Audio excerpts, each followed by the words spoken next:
ஒரு தொப்பி வியாபாரியின் கதை.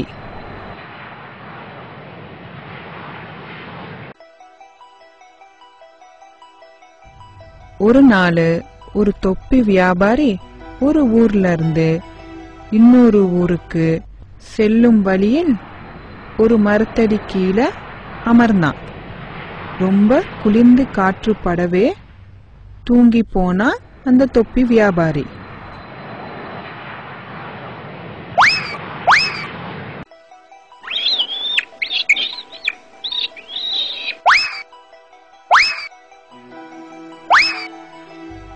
கொஞ்ச நேரம் கழித்து எழுந்து பார்த்தப்ப பக்கத்துல இருந்த கூடை காலியா இருந்தது.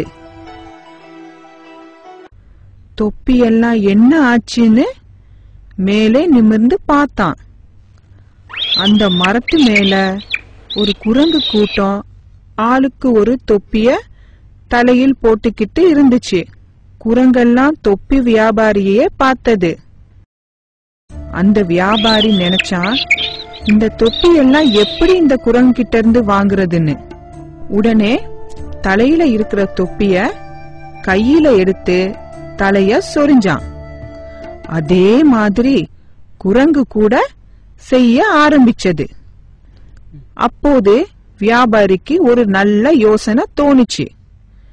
உடனே கையில இருந்த தொப்பிய கீழே விசிறி எறிஞ்சான்.